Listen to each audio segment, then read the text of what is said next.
Now, the other truth is that in my team, the NIS placed a mall a long time ago. You know, kweli. I have a mall on my team.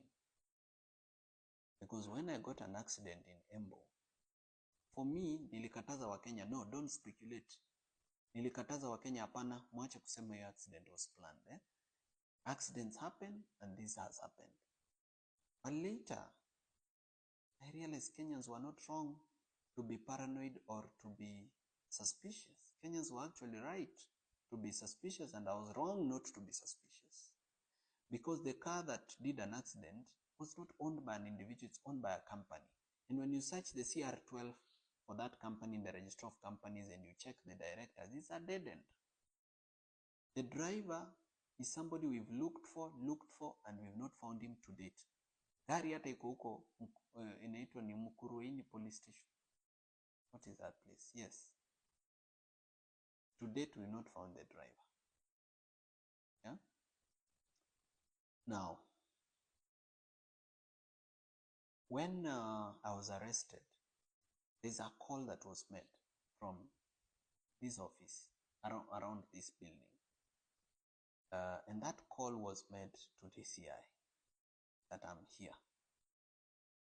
Somebody was called here, akaulizwa boss ako aliposema ako, that person called DCI. When DCI came to this office for an arrest, they didn't guess. They didn't look for my office. Remember, this compound is so big with so many offices. But they didn't look for my office. They came straight to my office as if they already had the plan and layout of the building.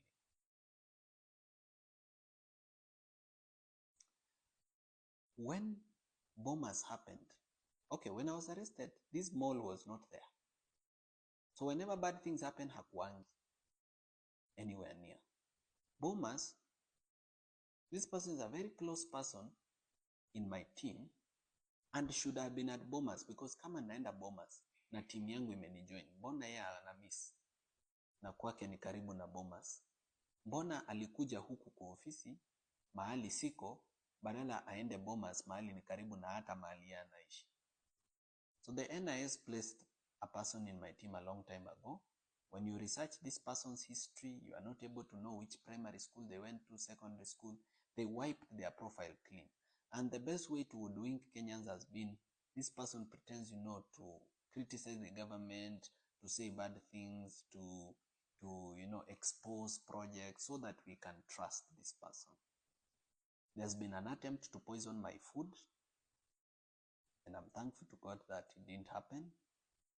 Na kama singejua that we have a mall, I think by now I would be dead. But I'm grateful to God and to the various Kenyans who've been sending me information, telling me be careful about this person. And I have now become very serious about my security. I now have an advanced intelligence team that goes to the ground before I go to a public event and does, just checking what is the feeling among, For example, in Bomas, I walked into a public event which was organized by ODM and which people had been mobilized and paid money through in buses, and where there were goons paid waiting for me because I had said I'm going to Bomas. I've never been attacked anywhere in Kenya because I've never said I'm going to this place. Sijai sema leo naenda Embu, ama leo naenda Githurai, ama leo naenda Kitengela, ama leo naenda Molot Bomet. I've never said it. Hata nikisemanga nasemanga tu I'll be in Rift Valley generally. But because these people knew I'm specifically coming to, KICC, which later turned to Bomas, they planned very well kuniua. But they didn't succeed. Because God is good and because there's a mission. God has given me a mission and I must complete it. That's why he has kept me alive. So from now on, Kenyans, wakati mnaangalia timu yangu na kuna mtu mnajua na mnajua ni mbaya, please don't keep quiet. Always raise alarm. I've started vetting every member of my team, where they went to school, what they did, who they are, why they are here, what they do for a living, what they are doing. But Wakenya mnisaidie kwa hiyo mambo so that tusikue na malls kwa team yetu. There is also another incident that I was about to forget. When I was attacked at Bomas, I went to the hospital. When I went to the hospital, I was treated, but wind got to the media and other people that I'm at Nairobi hospital, so I left the hospital. I came to this office to pick something before I go to the next hospital, so nilikuwa nasaidiwa na watu wangu.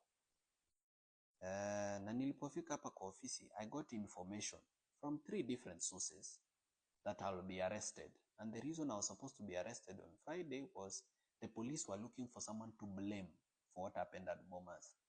They were saying, let's blame the chaos on Morara. But me, I was asking, but Morara came alone. In fact, at the door, he was only allowed to enter with 1 guard. So how do you blame it on him?